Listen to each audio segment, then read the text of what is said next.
Some things in the bedroom get labeled forbidden. You hear it from etiquette, from culture, from religion, and from the loudest corners of the internet. A lot of good men learn to shut certain doors even when both partners are curious. Here is the clinical truth from a urologist's chair.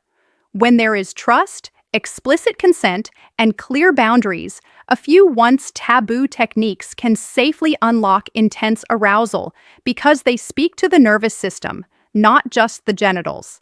They are not about disrespect. They are about intentionally creating sensation, tension, and release in a container that both of you designed together. I am Dr. Emma Blake, urology and men's health expert. There's no shame here and no judgment, only consent, care, and practical science. If anything I describe interests you, talk first. Agree on words and limits. Choose a simple signal to pause and plan after care. Then, and only then, proceed. Before you touch a single technique, build the container. Sit together when you are clothed and calm and map out 3 things: what is appealing, what is off limits, and what you are open to trying if the moment feels right. Choose a stop signal that is easy to hear, such as red or pause. Choose a slow on signal, such as yellow or softer. Decide how you will check in without breaking the moment. I like a squeeze of the hand for more, a double tap for less, and a whispered good every few minutes. Agree on a short after-hour ritual, water by the bed, a slow cuddle, a few affirming words. Your nervous systems will learn that there will be a gentle landing. Now, why can forbidden feel so powerful? Novelty and controlled power exchange focus the brain's attention and reward systems.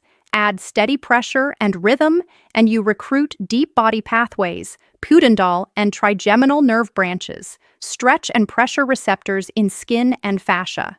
That is why these moves, when requested and consented to, can feel primal, not because they break rules, but because they awaken circuits that polite daily life rarely engages. Technique 1 is name play. Think of it as consensual, dirty talk upgraded. This is not about insult. It is about recognition and permission. Many women spend a lifetime being polite and pleasing. In a trusted frame, pre-agreed language can give her explicit permission to let go and be celebrated for wanting. The safety piece is everything. Do not improvise. Ask in advance, are there words that thrill you to hear in bed? Are there any that are a hard no? Write down the exact phrases she likes and the tone she wants, whether playful, reverent, possessive, or teasing. Begin close to her ear. Exhale warm air. Match her breathing. Anchor your words to what you are sensing. Try right there. Yes. Stay with me. Try. You feel incredible in this angle. Try. I love how hungry you are for this. If she wants edgier words, say them at the precise moment her body is already saying yes. Look for arching, gripping, and pulsing. Keep the language about her desire and your awe of it. Do not degrade who she is. If you are unsure, switch to observational phrases tied to sensation. That shiver, that sound, that grip. Do not stop. Technique 2 is rhythmic spanking. Use this only with an enthusiastic yes. Here is the anatomy. The gluteal region is rich in sensory nerves, including branches of the pudendal nerve. The clitoral complex is not only a button. Its bulbs and cura wrap along the vaginal walls toward the perineum. A properly placed open palm smack on the fleshy part of the buttock can send a deep throbbing wave rather than a sharp sting because you are activating pressure and stretch receptors that echo into the pelvis. Here is how to do it safely. Warm up first with firm hand pressure, kneading and slow deliberate caresses across the upper outer buttock. Let the skin flush and the muscles soften. Aim for the upper outer quadrant of the buttock. Avoid the tailbone, kidneys, spine, and hip bones. Keep your fingers together and your palm open. Think press and rebound, not slap and snap. Begin light and slow, 1 to 2 per breath cycle. Watch her body. If she arches into your hand, exhales, or stills in place, those are green lights. If she flinches, stiffens, or pulls away, lighten up or stop. Change only one variable at a time: pressure, speed, or location. That allows her nervous system to lock onto what feels good. Pair the rhythm with steady penetration or with external stimulation at a consistent tempo. The brain loves patterns. When you are done, always land soft. Use palm pressure, a kiss on the spot, and soothing strokes. Offer water and a quiet, minute chest to back. If you went firm, a cool compress for 60 seconds can feel heavenly. After RA is what turns intensity into trust and a let us do. That, again, memory. Technique 3 is hair pulling. Use this only with explicit consent and a clear stop cue. The scalp is dense with sensory receptors served by branches of the trigeminal nerve. A steady, intentional pull at the base of the hair can create a wave from scalp to spine to pelvic floor. Many partners describe this as claimed with care. It feels intense, emotional, and unforgettable. Safety matters. Skip hair pulling if there are neck issues, migraines, recent scalp procedures, or extensions. Gather a small handful close to the scalp with your fingers curved like a hook. Do not grab the ends. Choose one slow direction of pull back or up. Hold for 1 to 2 breaths, then release. You are guiding, not jerking. Time the pull with a thrust or a deep kiss. Exhale as you engage so your bodies sink. Whisper good or wait for a lean as consent in motion. If she tenses or the neck rotates sharply, stop. Massage the scalp with your fingertips in slow circles to bring warmth back and end on soothing input. Here is how to weave these without losing the thread. Think of your time together as an arc: frame, build, crest, and land.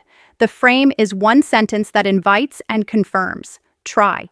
Do you still want the rhythm game we talked about with name play, a little sting, and hair at the base? Wait for a clear yes. The build is steady breath-to-breath touch. Use firm palms. Use slow weight. Use long strokes.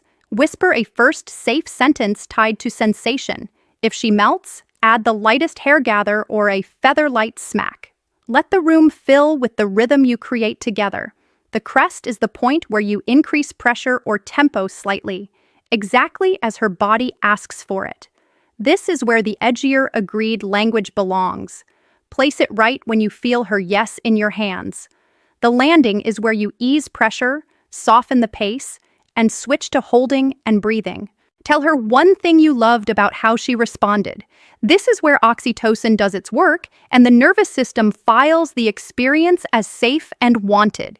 Here is what not to do. Do not surprise a partner with edgy language, spanking, or hair pulling. Do not try new intensity when anyone is intoxicated, angry, distracted, or ambivalent. Do not keep going when you hear or feel a no. Do not use taboo play to fix relationship wounds. These practices magnify whatever is already present.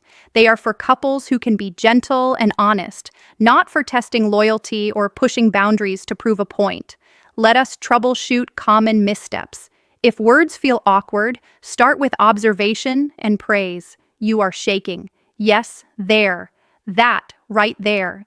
If spanking stings in the wrong way, you are on bone or you are moving too fast. Move to the fleshy upper-outer quadrant and slow down. If hair pulling hurts, your grip is too far from the scalp or the neck is twisting. Reset. Gather closer. Pull in line with her spine. If anyone drops into shame afterward, normalize it. Intense play can make the brain second guess. This is why after care and a 2-minute debrief matter. Ask, what did you love? Ask, what should we change? Ask, do you feel good? Here is why this can strengthen your relationship instead of stressing it. When taboo play is done with consent and care, you are practicing the same skills that make relationships thrive. You ask clearly for what you want. You listen with your whole body. You respect no as much as yes. You tend to each other afterward. Many couples report more everyday affection and easier communication because they proved in the hottest moments that each person's boundaries are honored. Here are a few medical sense checks from your urologist. If either of you has acute neck, back, or pelvic pain, defer hair pulling and impact play until cleared.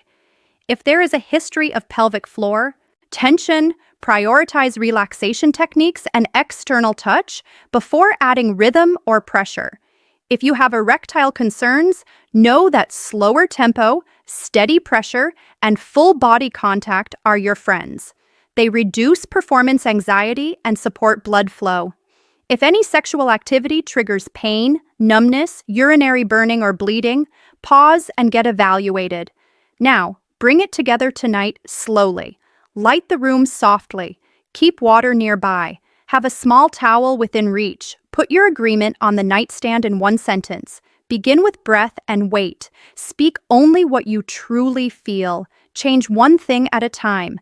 Land gently. Debrief kindly. You are not crossing a line. You are drawing one together and playing inside it. And for men who want to take it further, here is my 4 recommended supplements for stronger, longer erections, healthy testosterone, and prostate comfort. You can find them in the pinned comments below. Watermelon. Extract with L-citrulline for gentle nitric oxide blood flow support.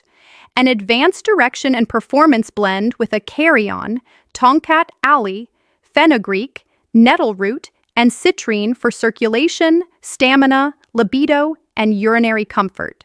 A testosterone support formula for drive and energy when paired with sleep and training, and a prostate comfort formula for flow and nighttime urgency. Use them to complement, not replace, communication, consent, and the fundamentals. Be gentle. Be clear. Take your time. Your best sex is the kind you both design together. Thank you for watching.